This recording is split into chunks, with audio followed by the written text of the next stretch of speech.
सकता है। अब मतलब मेरे पास तो शब्द भी नहीं है आपको कुछ कहने के लिए। मैं क्या किन शब्दों से बोलूं कि जिनके घर में बेटी की शादी हुई हो और वो इस बेटी की शादी और इस तरह की स्थिति उत्पन्न हो जाए, इस पर कोई क्या बोल सकता है। अब मैं फ्लोर को ओपन करता हूं और मैं चाहता हूं कि आप सब लोग अपनी 40-40 सेकंड बात को रखें इस दिल्ली की हिंसा के ऊपर। मैं चाहता हूं कि एक एक करके आप लोग बात रखें। सबसे पहले सुबुई खान, मैं मौका आपको देता हूं। आप एक महिला हैं,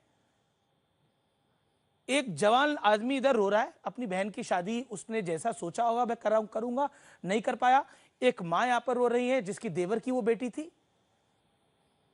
इन वो लग रहा है हमें कश्मीर क्या, किसी को कश्मीर कौन क्या दिखाएगा, हमें तो लग रहा है यही कश्मीर आ गया है सुबह ही। और हम अभी भी आंखें बंद करके बैठे हैं क्या कि शाहीन बाग का साइड इफेक्ट नहीं हुआ कुछ।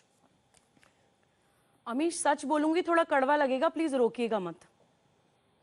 2 लाइन से अपनी बात शुरू करना चाहती हूं। उठ के मस्जिदों से नमाजी चले गए, दहशतगर्दों के हाथ में इस्लाम रह गया। ये बिल्कुल आज की हमारी सच्चाई है। मुझे पता है मौलाना साहब को बुरा लगेगा कि आप इसमें इस्लाम को बीच में क्यों ला रही हैं। एक बात बताइए, ये शुरू ही कहां से हुआ? नागरिकता कानून में आप मुसलमानों को नागरिकता क्यों नहीं दे रहे हैं? यहां से ये लड़ाई स्टार्ट हुई है जो दिल्ली जलने तक और देश जलने तक पहुंच गई है। अगर ये इस्लाम की लड़ाई नहीं है तो वो अमानतुल्लाह खान जब हेट स्पीच देते हैं आम आदमी पार्टी के, तो वो 70,000 वोटों से कैसे जीत जाते हैं? और वो जीतने के बाद ये ट्वीट करते हैं कि ये इस्लाम की जीत है। अगर इस्लाम का कोई लेना देना नहीं है तो नागरिकता कानून के विरोध में हिंदुत्व विरोधी नारे लग रहे थे, नारे तदबीर के नारे लग रहे थे। अमीश, नागरिकता आज किसी की नहीं गई, किसी की नागरिकता नहीं गई, लेकिन जाने बहुत लोगों की चली गई। आप लोग हर चीज में अल्लाह को ले आते हैं। मैं अमीश, जो लोग रेडिकल हैं उनके खिलाफ तो मैं लड़ ही रही हूं, लेकिन इस दंगे के बाद मेरी शिकायत उन मुसलमानों से भी है जो रेडिकल नहीं है लेकिन मौन है। उनको आके आके बोलना चाहिए। कहां है वो शाहीन बाग की दादियां जो शाहीन बाग में बैठी थी नागरिकता कानून के विरोध में, जो संविधान बचाने की लड़ाई लड़ रहे थे? मैं कहती हूं कि पीसफुल और अगर सेक्युलर नाम का मुसलमान एग्जिस्ट करता है इस देश में तो दिस इज द टाइम। आगे आइए और विरोध करिए जाफराबाद हिंसा और दिल्ली हिंसा के लिए कि ये इस्लाम नहीं है। तब मैं मानूंगी कि नहीं है, इस्लाम की लड़ाई नहीं है। मैंने बोला सबको मैं वक्त दूंगा। मैं आपके पास आता हूं धनेंद्र जी, और आपसे मैं जानना चाहता हूं, आपके एक नेता का इस पर खुला नाम आया है और क्योंकि मैंने ग्राउंड रिपोर्टिंग भी करी है, मैं काफी चीजें नहीं दिखा पा रहा।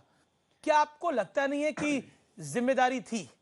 अमीश जी, निश्चित तौर पर जितने ये लोग दुखी है उससे ज़्यादा दुखी हम भी हैं।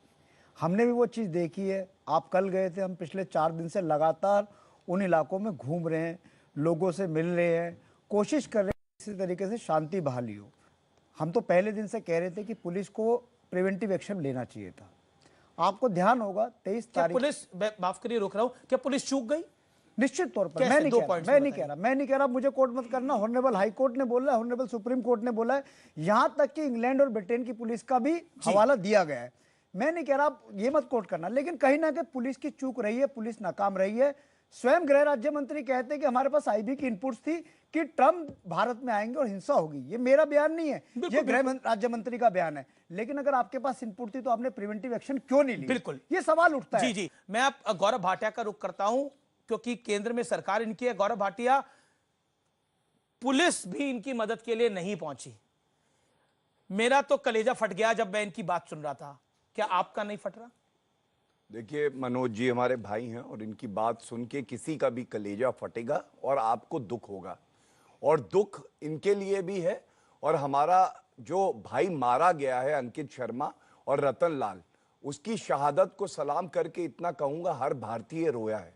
क्यों रोया है आप बताइए? कोई जान दे देता है इस देश के लिए, दिल्ली की सुरक्षा के लिए, और उसको मारता कौन है?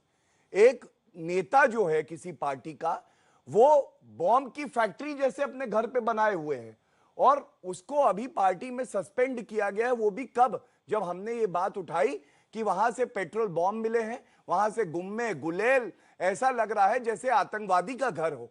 और मेरे भाई कह रहे हैं, मैं इनको केवल जानकारी दे दूं, उसको जब सस्पेंड किया गया उसके 9 मिनट बाद अमानतुल्लाह, जिसको मैं एक और ऐसा दरिंदा मानता हूं कि वो केवल और केवल जहरीली बातें करता है, उसका ट्वीट आया और उसने क्या कहा मालूम है अमीर जी? उसने कहा ताहिर जो हैं वो बेकसूर हैं और उनको झूठे केस में फंसाया जा रहा है। ये 9 मिनट बाद एक तरफ सस्पेंड किया जा रहा है, दूसरी तरफ ट्वीट है कि वो बेकसूर है।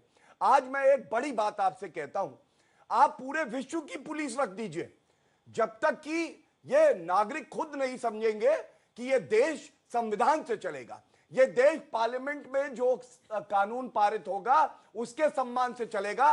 और अगर आप नहीं मानते कि वो संविधान के तहत कानून है, सर्वोच्च न्यायालय की बात कर रहे हैं, सर्वोच्च न्यायालय ने तो कहा लेकिन मैं एक इंटरव्यू कर रहा हूं, क्या कपिल मिश्रा अगर नहीं जाते, क्योंकि ये भी एक वर्जन है, कपिल मिश्रा अगर नहीं जाते तो इतना बड़ा तूफान नहीं खड़ा होता? आम आदमी पार्टी मैं इसका उत्तर दूंगा, लेकिन मैं अपनी बात पूरी कर लूं क्योंकि वो बड़ी महत्वपूर्ण थी। मैं सुप्रीम कोर्ट ने कहा कि हम सीएए स्टे नहीं करेंगे। क्यों नहीं मानते इस बात को? सुप्रीम कोर्ट ने कहा रोड खाली करो, रोज 15 लाख दिल्ली वालों को दिक्कत हो रही है। क्यों नहीं मानते? कपिल मिश्रा पे आ रहे हैं। दिल्ली न्यायालय अब उस उच्च न्यायालय तय कर लेगा उनकी जो स्पीच थी वो भड़काऊ थी या नहीं। लेकिन मैं एक बात कहूंगा, हिंदुत्व की कब्र खुदेगी। जिन्ना वाली आजादी, नरेंद्र मोदी जी अमित शाह जी को मार दो, ये क्या था? क्या बोला सोनिया गांधी ने, अरविंद केजरीवाल ने एक बार भी? हाँ, सोनिया गांधी ने एक बात जरूर कही, वो भी उजागर कर दूं। उन्होंने कहा ऐसा समय आता है आर पार की लड़ाई होती है, निकलो और आर पार की लड़ाई लड़ो। ये भड़काऊ है कि मैं सीधा रुक